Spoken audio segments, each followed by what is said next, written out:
Muchachos, bienvenidos al segundo video que vamos a trabajar el tema América Latina en la primera mitad del siglo XX. El aspecto político, porque en el primero miramos el aspecto económico. En el aspecto político recordemos nosotros que inicia este periodo con la Revolución Mexicana.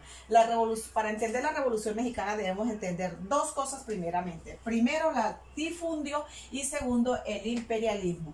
Resulta que en México, muchachos, es un país con unas extensiones de tierras grandes, pero todas en manos de unas pocas personas. Por ejemplo, un gobernador tenía 432 millones de hectáreas. Esto es una infamia comparado con el campesino que no tenía absolutamente nada. Y el imperialismo, estas fueron las causas de la Revolución Mexicana. Entonces, el imperialismo, ¿a base de quién? De los Estados Unidos. Estados Unidos quería tener el control, no solamente de América Latina, sino especialmente de México. ¿Por qué? Porque México era el país vecino, no le tocaba invertir mucho para tener lo que él necesitaba de ahí. Pero ¿qué pasó? Los campesinos se unieron, el pueblo se unió y por medio de una revolución expulsaron a los Estados Unidos. Se estableció otro sistema, las democracias. Estas democracias son democracias disfrazadas.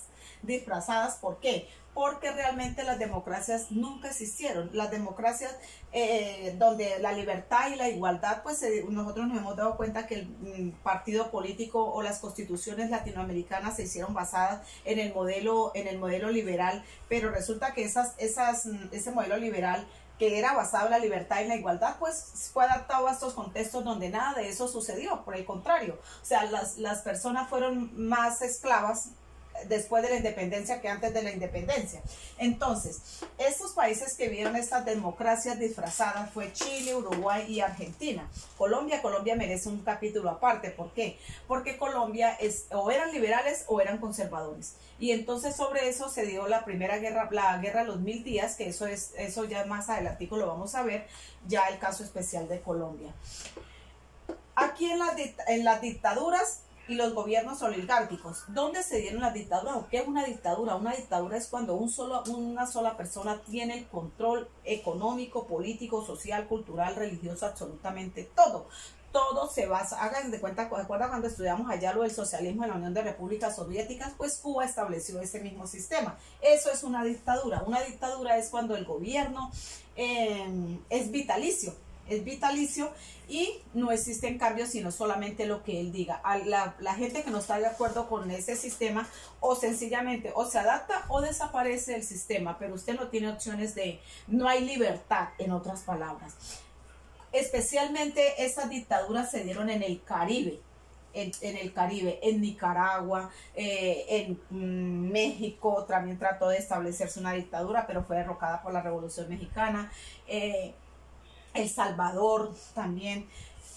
Y también tenemos gobiernos oligárquicos. ¿Qué quiere decir gobiernos oligárquicos? Gobiernos elitistas, gobiernos clasistas, gobiernos que no les importa el pueblo, sino solamente ellos. El caso de Brasil, Bolivia, Perú, Paraguay y Venezuela. Fueron gobiernos basados única y exclusivamente en favorecer, en todas sus reformas y todos sus planes de gobierno fueron basados única y exclusivamente en defender su clase social, nada más.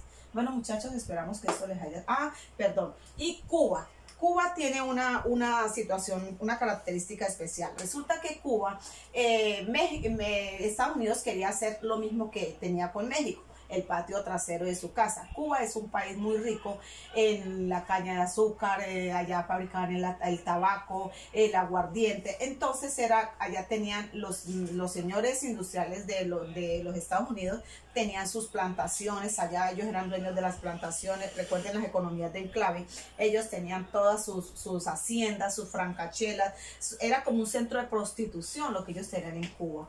Ellos tenían, no solamente ponían al presidente, sino que ellos hacían lo que querían los Estados Unidos con Cuba. Pero llegó un señor, un muchacho, un adolescente muy entusiasta, junto con el Che Guevara, que era un argentino que ayudó a Porfirio a la Revolución Mexicana. Ya con esa experiencia que traía y mirando cómo estaba Cuba, quisieron traer esta misma Revolución Mexicana, la quisieron llevar a Cuba junto con Fidel Castro. Y esa revolución o esa situación, pues ustedes ya nosotros conocemos la situación de Cuba. cuando logró logró expulsar a los Estados Unidos de su interior, de su país. Estados Unidos, digamos usted, cómo contravino esa decisión, pues el bloqueo económico. ¿Qué quiere decir? Que ningún país no le puede ni comprar ni vender absolutamente nada a Cuba. Lo mismo que está haciendo con Venezuela, muchachos. Ahora en estos momentos hay unas embarcaciones acá en el Caribe donde ni los cubanos pueden comprar ni los venezolanos también. Entonces el hambre, la miseria que se ve reflejada en estos países no son culpa de los gobiernos locales, no, son culpas del imperio, de este señor que al bloquearlos económicamente no permite que nadie le compre ni le vende, y encima de eso le congela los dineros que ellos tienen en el exterior. Pues sencillamente, ¿a qué se ven abocados? Pues a una crisis, se ven abocados a que la gente tenga que salir de sus países a buscar nuevo, porque uno pues de hambre no se puede dejar morir. Entonces ellos se ven abocados a salir y se ven abocados a pasar por toda la situación que tienen que pasar, que nosotros conocemos el caso de los venezolanos y nosotros hemos sido víctimas de este sistema. Así mismo ha sucedido en Chile, en Cuba, y el centro de refugio, así como Colombia es el centro de refugio de los venezolanos, el centro de refugio de los cubanos pues ha sido Miami. Entonces, estas situaciones es lo que se da en la América Latina en la primera mitad del siglo XIX. Revolución mexicana, revolución cubana, como inicio, muchachos, de la situación política de América Latina. Las democracias disfrazadas sin libertad, democracias sin libertad y sin igualdad.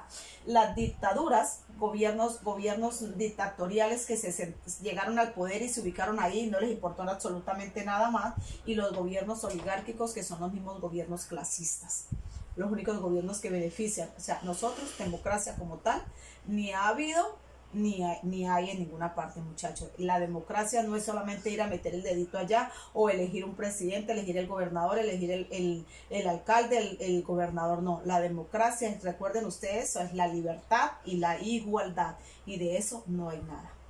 Bueno, muchachos, concluimos el segundo video.